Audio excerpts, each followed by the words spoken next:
때를 따라 복을 부어주시는 자비로우신 하나님 아버지, 그 크신 은혜와 사랑을 감사드립니다. 한 주간도 주님 품 안에 안아주셨다가 오늘 이렇게 건강한 몸으로 주회전에 나와 예배 드릴 수 있게 하신 하나님 참으로 감사를 드립니다. 사랑의 하나님, 이 시간 주님의 말씀을 통하여 빛과 생명의 길로 인도하여 주시옵시고 예수 그리스도의 복음을 통하여 하나님이 계신 곳으로 향할 수 있는 새로운 길을 열어 주시옵시고 한 10년도 빠짐없이 불같은 성령을 체험하며 새롭고 정결하게 변화시켜 주시옵소서. 사랑의 하나님, 특별히 이 나라와 민족을 긍휼히 여겨 주시옵소서. 지금 전 세계 사람들이 힘들고 어려운 코로나 시대를 살아가고 있습니다. 전염병에서 속히 벗어날 수 있도록 하나님 도와주시옵소서. 사랑의 하나님, 저희 성악교회를 특별히 사랑하여 주시옵소서. 그동안도 사랑해 주신 하나님, 원치 않는 질병으로 고생하시는 성도님이 계십니다. 아버지, 특별히 우리 김희호 집사님, 주님 이 시간 찾아가 주셔서 아프신 그 부위를 어루만져 주시사 하루속히 완쾌하여 함께 예배 드릴 수 있도록 은혜를 내려 주시옵소서.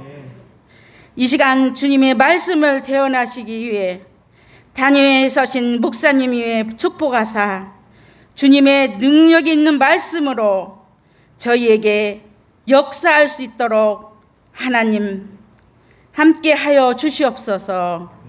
이 시간 말씀을 통하여 은혜 받는 성도가 되게 하시고 하나님께 간구하는 소리를 들으시고 응답하여 주시옵소서.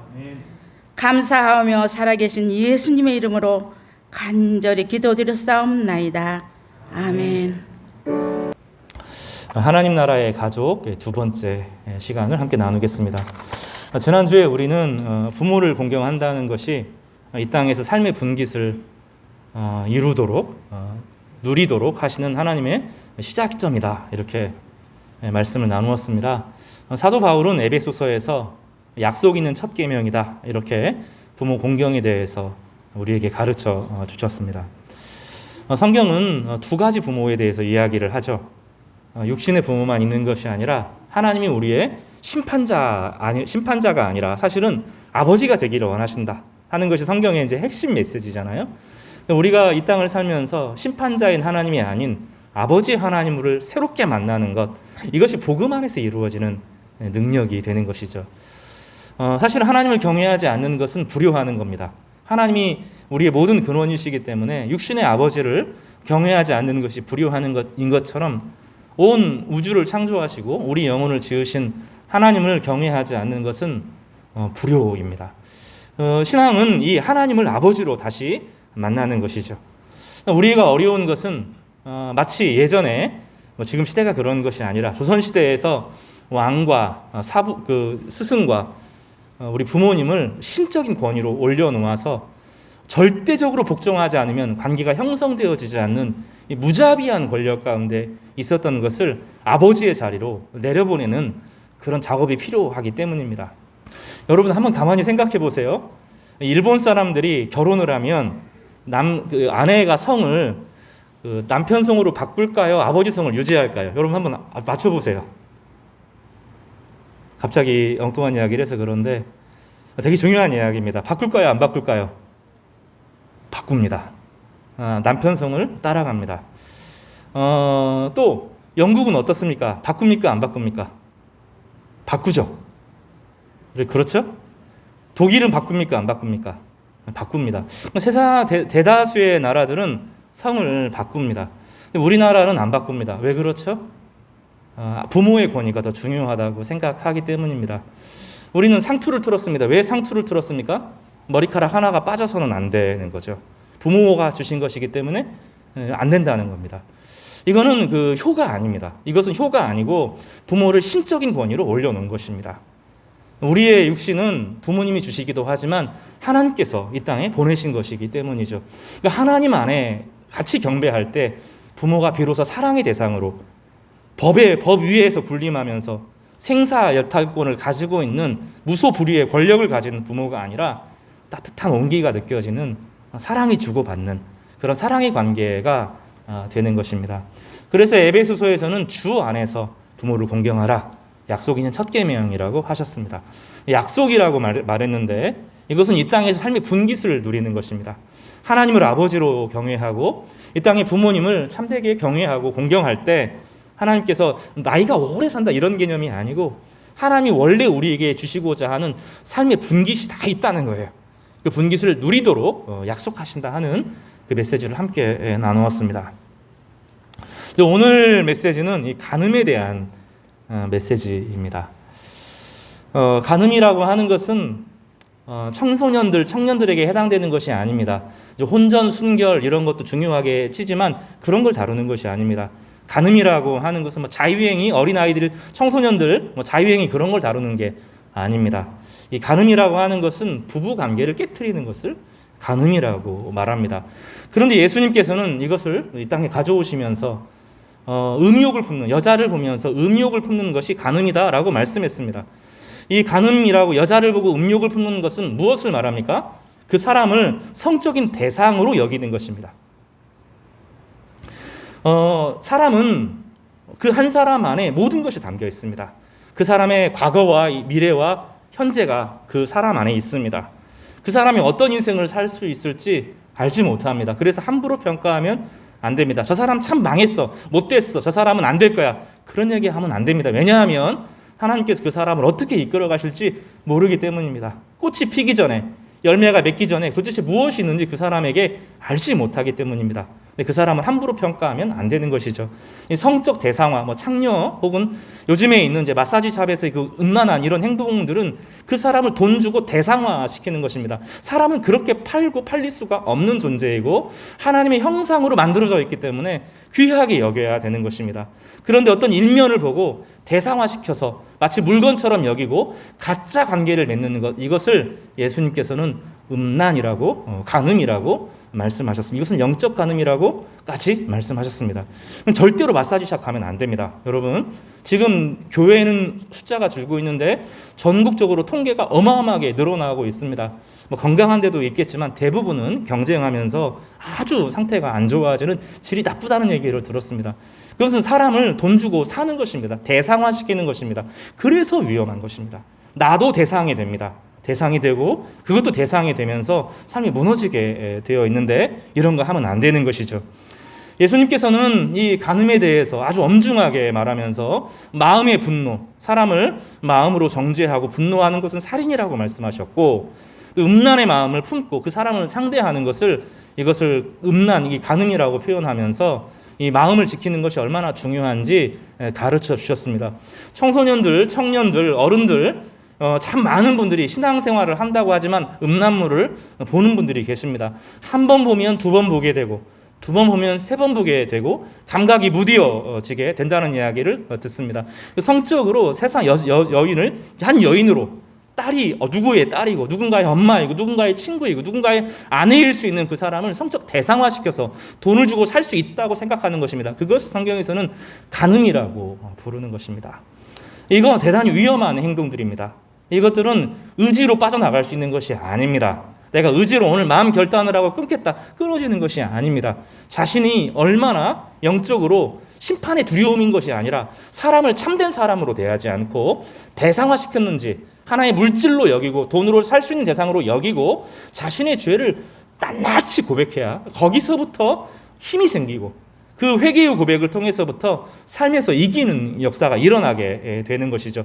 그래서 이건 회개해야 될 문제입니다. 막 그 가슴을 치고 의지적으로 결단할 문제가 아니라 주님 앞에 나와서 음란물을 보고 음란한 것을 즐기고 그 안에 중독되고 하는 것들을 주님 앞에 다 토해내는 그런 과정을 겪어야 되는 것이죠. 그렇지 않으면 영적으로 좀먹기 시작하고 이것이 우리의 삶 많은 부분에 영적인 생명력을 고갈시키게 되는데 정말로 우리에게 주시는 하나님의 꿈들과 소망들을 이루는데 엄청난 장애로 작용하게 되는 것입니다. 하나님과 우리 사이에 주님이 능력을 못 주시는 것이 아니라 죄의 장벽이 딱 막혀 있는 겁니다. 그래 하나님 우리에게 힘을 주시고 생명력을 주시고 복을 주시려고 하는데 이 죄의 장벽이 사람들의 그 영적인 생명력을 딱 고갈시키는 것입니다. 그래서 삶의 열망을 가지고 막 훈련하고 또 그 인간의 것을 개조를 하고 막 이런 방식으로 삶이 사라지는 것이 아닙니다. 그리스도인들은 자신의 삶을 정결하게 하는 방식으로, 그래서 하나님 앞에 자신의 죄를 다 토해내고 얼마나 자기가 문제가 있었는지를 고백할 때 사람을 사람으로 대하지 않고 물질로 여겼고 돈으로 사고 팔 수 있다고 여겼을 때 이것만큼 무서운 죄가 없다는 것을 내면이 완전히 고백할 때 비로소 우리 영혼 가운데 새살이 돋고 새로운 영적인 힘이 생겨나는데 이 생명력을 가지고 삶과 맞서는 것입니다. 이 가운데 하나님은 지혜를 주시고 의지를 주시고 능력을 주시고 필요한 사람들을 보내어 주셔서 우리로 하여금 삶의 분깃을 누리도록 붙들어 주시는 것입니다. 오늘은 이 간음에 대해서 살펴보면서 하나님의 은혜들을 함께 누리는 복된 시간이 되기를 주님의 이름으로 축복합니다. 사실은 간음에 대한 이야기를 하려고 하면 결혼이 뭔가를 살펴보아야 합니다. 지난주에 우리는 그 사랑에 대해서 살펴보았어요. 여러분 자기 자녀 사랑하지 않는 분 계십니까? 없을 거예요. 부모님이 여러분 사랑하지 않은 분 없을 거예요. 그렇죠? 여러분이 부모님 사랑하지 않는 분 없을 겁니다. 근데 그거는 일의 사랑입니다. 나의 사랑입니다. 그것도 못하면 안 된다는 거예요. 성경에서는. 그런데 나중에 보면 예수님께서 뭐라고 말씀하시냐면 천국에는 부부가 없다는 거예요. 부모도 없다는 거예요. 무슨 얘기냐면 혈연관계 이게 다 없어진다 막 그런 것을 설명하는 것이 아닙니다. 우리가 이 땅에서 사랑할 수 있는 최고의 대상은 사실은 자기 아내이고 자기 자녀일 겁니다. 그렇지 않아요? 이 땅에서 우리 온 힘을 다해서 사랑할 수 있는 정말로 사랑할 수 있는 대상은 자기 자녀나 자기 남편이나 자기 아내일 것입니다. 우리의 사랑은 딱 그 정도 힘이 있다는 거예요. 우리 안에 사랑이 그만큼밖에 없다는 거예요. 온 힘을 다해도 그것을 넘어서 사랑하기가 어렵다는 거예요. 근데 정말로 하나님 나라가 임하면 우리의 사랑이 1000만 배가 된다는 거예요. 1000억 배가 된다는 거예요. 이 안에 사랑이 막 꽉 찬다는 거예요. 그러니까 아내와 남편을 사랑하는 것도 너무너무 뜨거워질 뿐만 아니라 자녀를 향할 때도 너무너무 뜨거워질 뿐만 아니라 이웃과 다른 사람을 사랑할 때도 이기적인 사랑을 넘어서서 뜨겁게 사랑한다는 겁니다. 그래서 거기는 이런 가족 관계가 의미가 없다는 거예요. 이 땅에서 내가 사랑을 주고받는 대상이 가족, 혈연 관계를 넘어서서 온 성도들이 함께 뜨거운 사랑으로 완전히 연합되어지는 엄청난 역사가 일어날 것이다 하는 것이 성경의 약속입니다. 그런 본문을 통해서 우리가 깨닫는 것은 우리의 사랑이 참 작구나. 내 안에 사랑이 너무나 작구나. 이것을 깨닫는 것입니다. 그리고 구하는 것이죠. 주님, 우리가 사랑할 수 있도록 내가 사랑을 회복할 수 있도록 은혜를 주십시오. 이런 고백으로 주님 앞에 나아가야 되는 것입니다. 결혼을 살펴보기 전에 사실 중요하게 살펴볼 하나님 말씀이 한 군데 있습니다. 로마서 7장을 한번 펴보시기 바랍니다. 대단히 중요한 말씀이고 수요일 날 조금 더 강론을 할 주제입니다. 미리 좀 잠깐 살펴보겠습니다. 7절에 보면 이런 표현이 있습니다.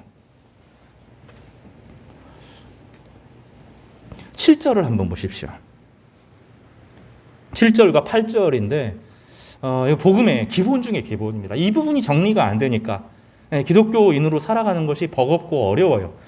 7절과 8절을 좀 같이 읽어보겠습니다. 시작. 그런즉 우리가 무슨 말을 하리요? 율법이 죄냐? 그럴 수 없느니라.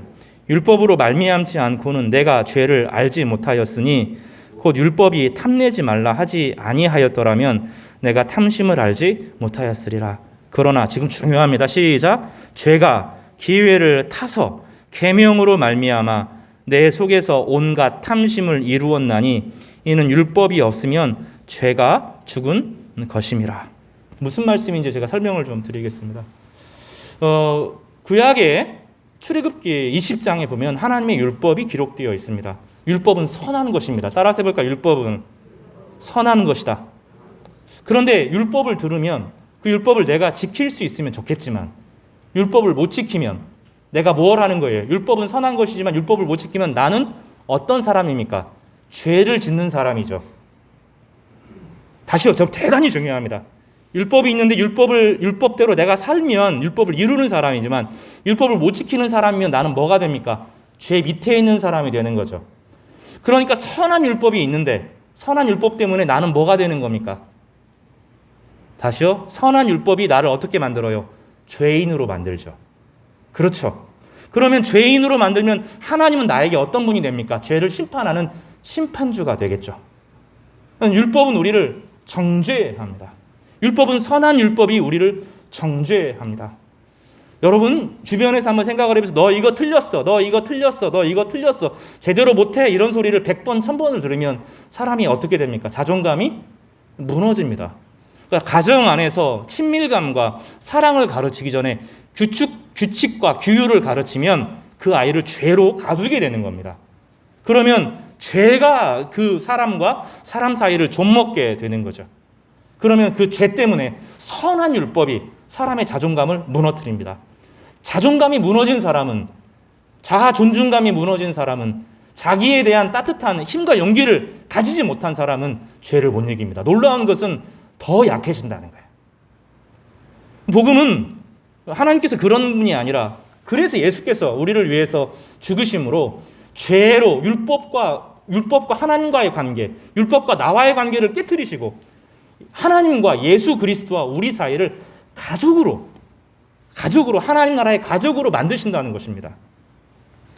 영화 사운드 오브 뮤직이라는 영화가 있습니다. 너무 아름다운 영화죠. 거기 보면 한 수녀가 7명의 자녀를 가진 한 대령집에 가정교사로 갑니다. 거기에 첫 만남이 어떻게 되냐면 호루라기를 봅니다. 가정교사가 그 대령이 폰트랩 대령이라는 사람이 자기 자녀들을 부를 때 휙휙 붑니다. 그리고 그 아이마다 호루라기로 부르는 번호가 있습니다. 한 번을 불면 첫째가 오고 두 번을 불면 둘째가 오고 얼마나 쉬워요. 통제가 쉽습니다. 그러면 아이들은 어떻게 됩니까? 부모와 자녀와의 관계가 아니라 규칙을 지키느냐 못 지키느냐로 결과가 정해지는 것이죠. 이 마리아가 그 대령이 가려고 할 때 호루라기를 훅 부르죠. 그리고 당신은 뭐라고 부릅니까? 이렇게 합니다. 그리고 이제 나중에 아이들의 이름을 한 사람 한 사람 불러줍니다. 호루라기로 부르지 않고 이름을 불러줍니다. 이 율법 종교라고 하는 것은 호루라기로 사람을 부르는 것과 똑같습니다. 사람을 규칙에 가둡니다. 규칙에 가두면 우리가 둘 중에 하나를 갖게 됩니다. 내가 이 규칙에 지금 되게 중요한 이야기를 하는 겁니다. 규칙을 못 따르면, 그 규칙을 따르지 못하면, 그 법을 이기지 못하면, 율법대로 살지 못하면 우리는 정죄당하고 죄인이 됩니다. 그런데 내가 율법대로 살 수 있다고 생각하고 내가 율법을 이루고 있다고 생각하는 사람은 위선자가 됩니다. 이게 무섭습니다. 사실은 성경은 구약에서 뭐라고 말하냐면 마지막 율법의 10계명이 무엇이면 탐내지 말라는 것입니다. 바울이 이걸 되게 중요하게 이야기하는데 하나를 어기면 다 어긴다는 거예요. 근데 탐내지 않는 사람은 세상에 아무도 없다는 거예요. 탐심이라고 하는 것은 마음의 법을 말하는 건데 마음으로 다른 사람이 가지고 있는 거 나도 가지고 싶다.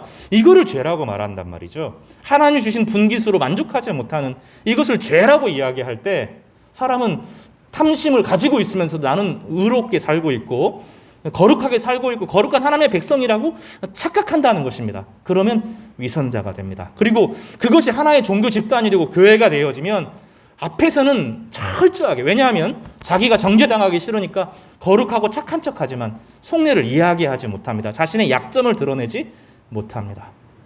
이러면 이것은 전체가 썩게 되는 것입니다.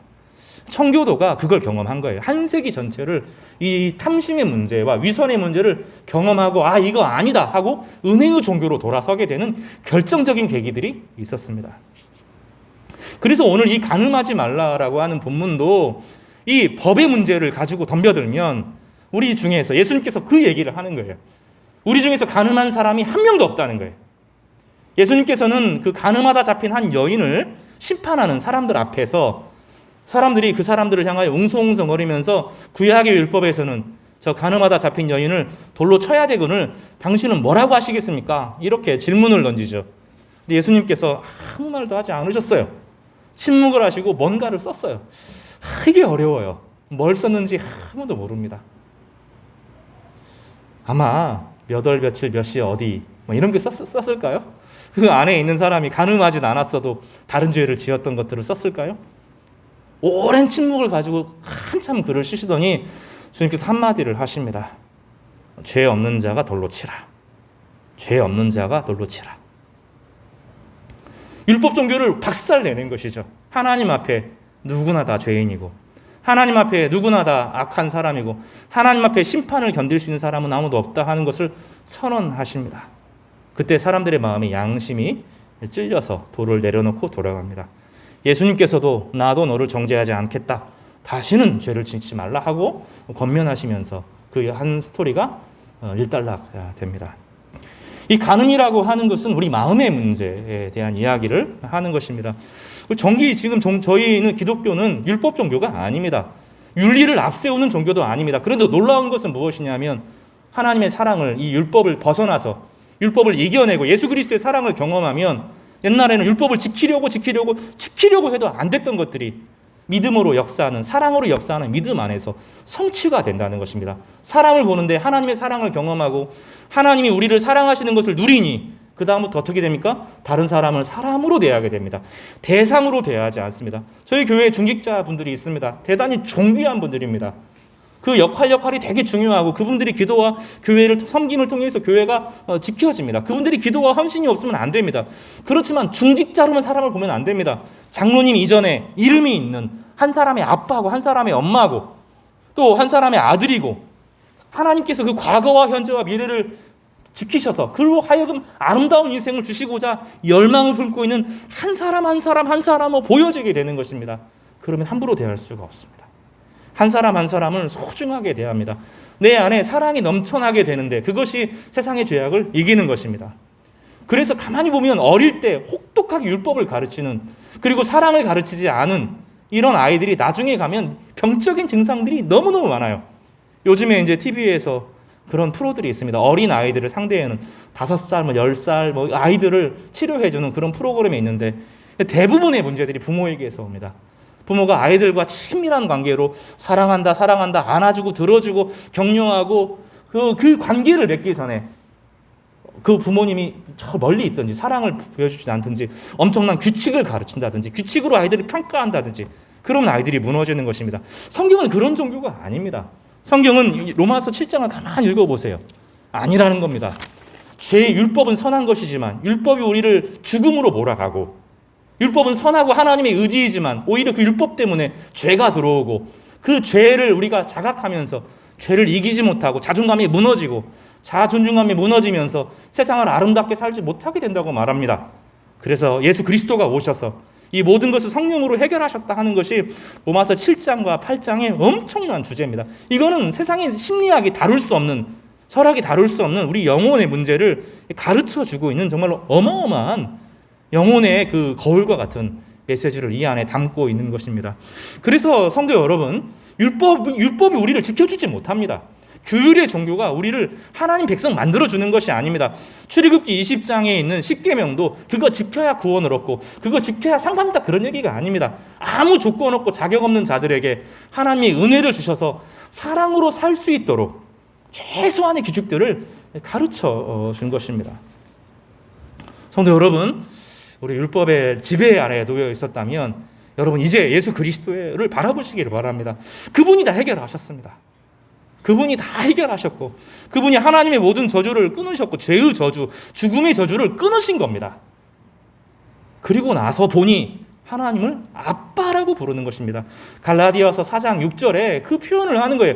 더 이상 우리가 몽학선성이나 율법 교사들이나 심판자로 하나님을 대하는 것이 아니고 아버지라 부르시느니라 하면서 신앙이 심판자의 종교에서 죄를 심판하는 종교가 아니라 하나님을 아버지로 보시는 참된 가족으로 변화되는, 그 가족 관계로 변화되는 것이, 그것이 복음이다 라고 사도 바울이 아주 강하게, 아주 힘있게, 그리고 이것 외에 다른 복음을 전하면 천사들도 저주를 받는다 하는 아주 단호한 메시지를 갈라디아서에서 우리에게 가르쳐주고 있는 것입니다.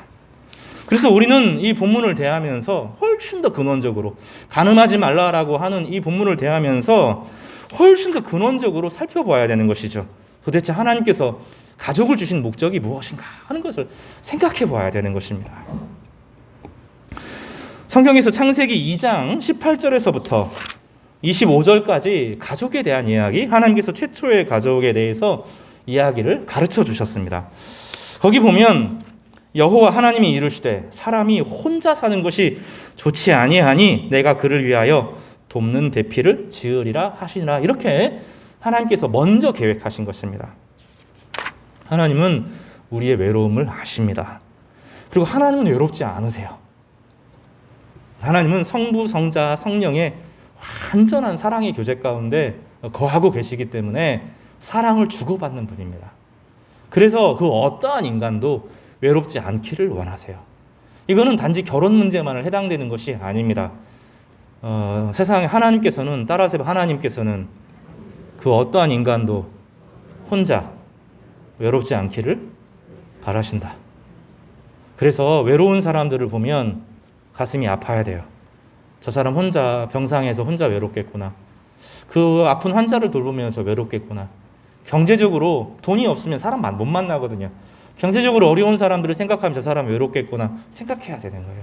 하나님은 혼자 있는 것을 싫어해요. 왜냐하면 하나님은 행복하고 좋은데 성부, 성자, 성령으로 연합되어 있어서 서로 사랑하고 사랑을 주고받는 관계였단 말이죠. 인간을 지으시면서도 인간도 그 기쁨을 누리기 원하신 거예요. 부부를 통하여서 그 기쁨을 주고받기를 원하시는 거예요. 사랑을 주고 사랑을 받고, 사랑을 주고 사랑을 받기를 원하시는 것입니다. 지난주에 사랑을 느끼는 4가지 방법이 사실 더 있을 거예요. 4가지 방법이 최소한에 대해서 이야기를 했어요. 어떤 사람은 잘 인정해주면 사랑을 막 느낍니다. 어떤 사람은 선물을 받으면 사랑을 느낍니다. 어떤 사람은 잘 쓰다듬어주고 표현을 해주면 사랑을 느낍니다. 어떤 사람은 잘 이야기에 귀를 기울여주면 사랑을 느낍니다. 다 다르다는 거예요.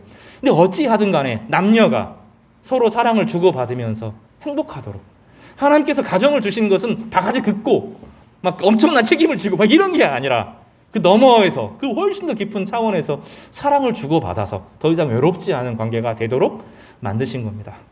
여러분, 남편과 아내를 외롭게 하지 마십시오. 사실은 제가 제일 못하는 것 중에 하나인데 외롭게 하지 마십시오. 편지도 쓰시고 선물도 주시고 잘 들어주시고 격려도 해주시고 인정도 해주십시오. 그게 결혼의 목적입니다. 서로 그거 해야 되는 거예요.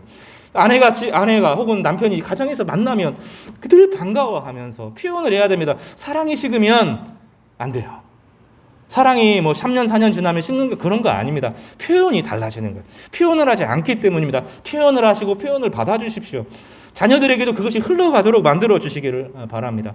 이 사랑의 교감이 일어나도록 하나님께서 가정을 주신 것입니다. 가정은 하나님이 주시는 그 행복을 느끼도록 만들어 주신 거예요. 하나님은 행복하신 분이세요. 그 행복을 나누기를 바라시는 것입니다. 19절에 보면 여호와 하나님이 흙으로 짐승들을 만드시고 아담이 이름을 무엇이라고 짓는가 보시려고 들짐승들을 그 짐승들을 아담 앞으로 이끌어내셨습니다. 동물들이 너무 많잖아요. 소명이 주어진 거예요. 아담이 해야 될 일이 주어지는 것입니다. 그 일에 하와를 동참시키셨어요. 그러니까 아내와 남편이 한 가정의 소명들을 이루는 거죠. 하나님이 가정마다 소명을 주시는 거예요. 서로 돕도록. 여기서 말하는데 돕는데 약한 사람이 강한 사람을 돕지 않습니다. 강한 사람이 약한 사람을 돕습니다. 그래서 사실 가만히 따지고 보면 여자들이 더 센 것 같아요. 옛날에는 그렇게 해석 안 했습니다. 지금은 성경학자들이 대다수로 그렇게 말합니다. 열등하지 않다는 거예요. 여자가 열등하지 않다. 동등하게 만들어졌다. 갈비뼈로 만들었다. 높거나 낮지 않고 똑같다. 여자는 남자와 똑같다. 그것이 성경의 이야기입니다. 텔레반의 논리는 다릅니다. 이런 부분들을 인간이 여자가 죄를 지었기 때문에 여자는 열등하다. 성은 타락한 것이다. 성은 문제가 있다. 이렇게 하면서 여자들을 밀어내는 것이 텔레반의 방식입니다. 운전도 하면 안 되고 교육도 하면 안 됩니다. 그런 거 아닙니다. 예수 안에서 탁 해결. 원래 인간은 동등한 존재로 만들어졌고 저주에 빠졌지만 예수님의 십자가로 인하여서 그 모든 저주가 탁 끊어진 겁니다. 남자와 여자는 동등하게 서로를 돕는 존재로, 서로가 서로를 돕는 존재로 만들어진 것입니다.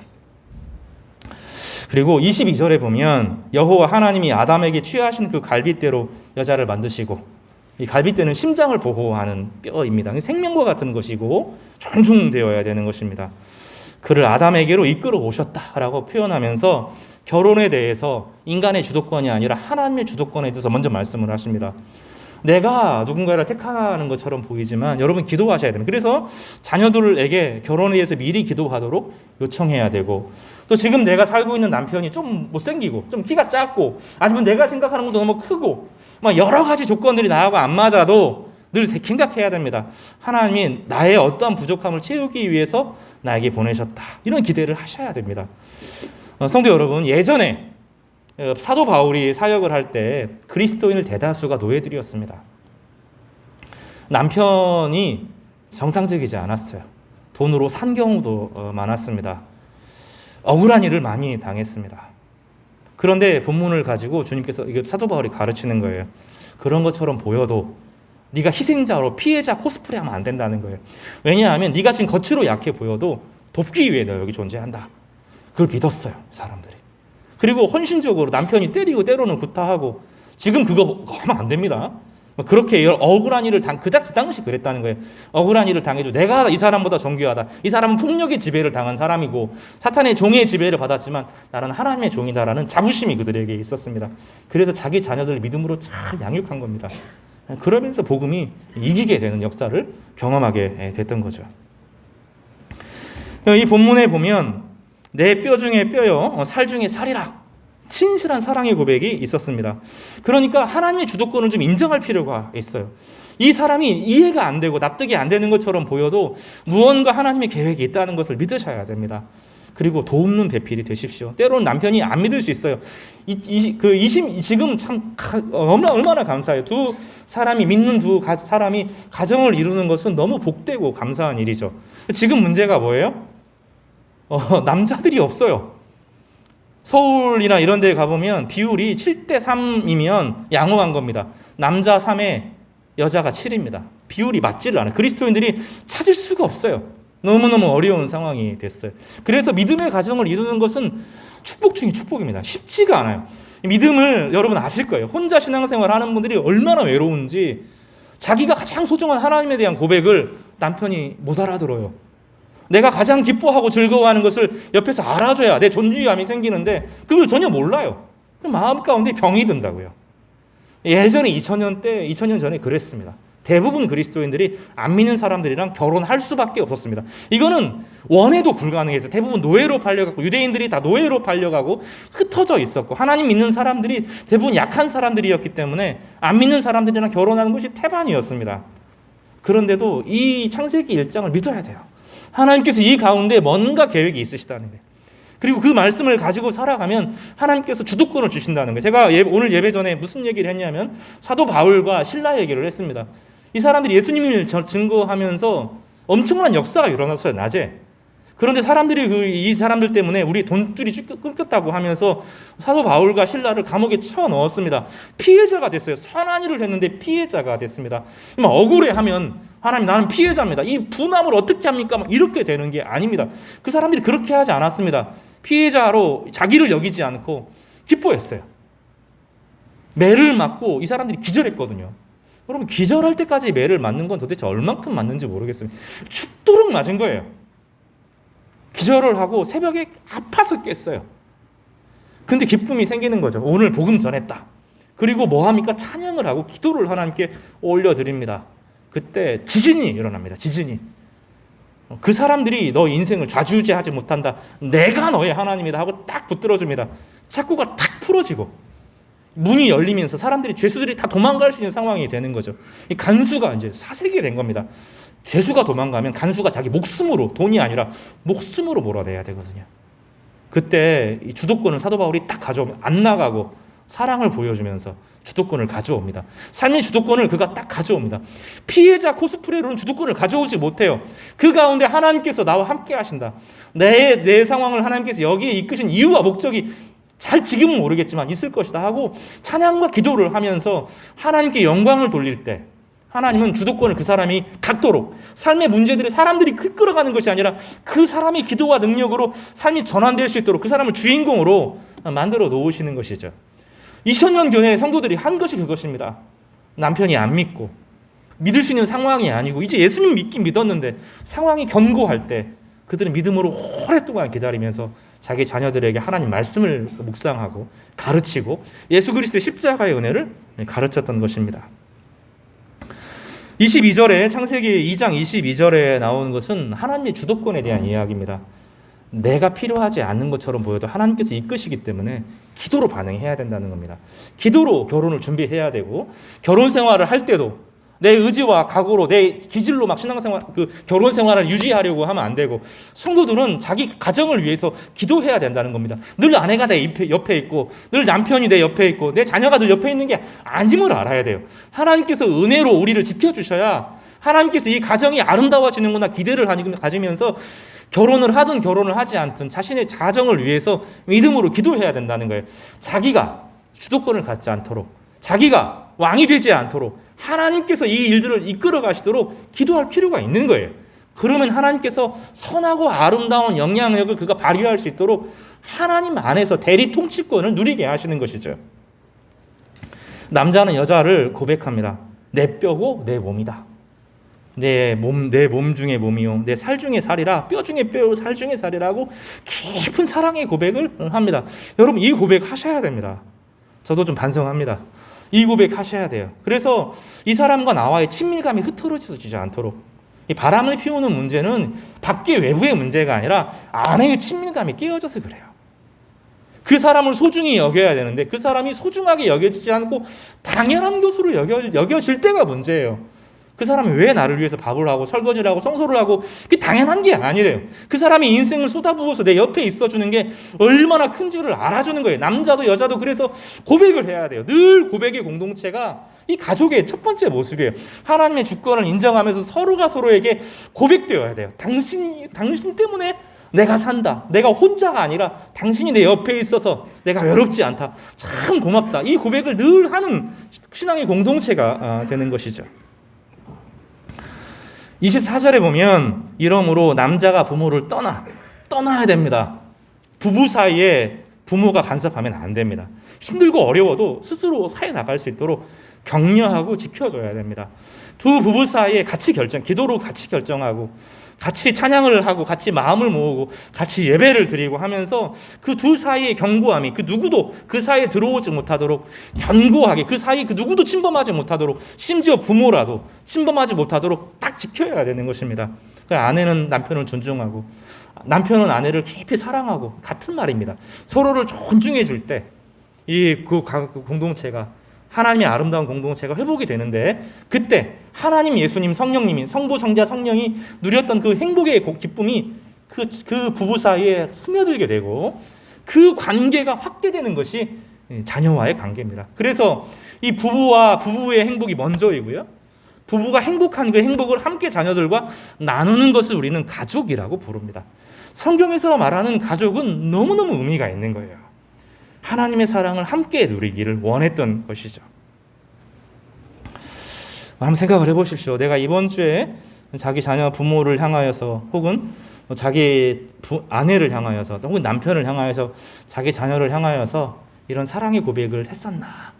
막연히 알아줄 거라고 착각하지 마십시오. 옛날에 예화가 하나 있습니다. 제가 잊지 못하는 예화입니다. 고등학교 3학년 부모입니다. 아빠가 부모인 거죠. 식사도 제대로 못해요.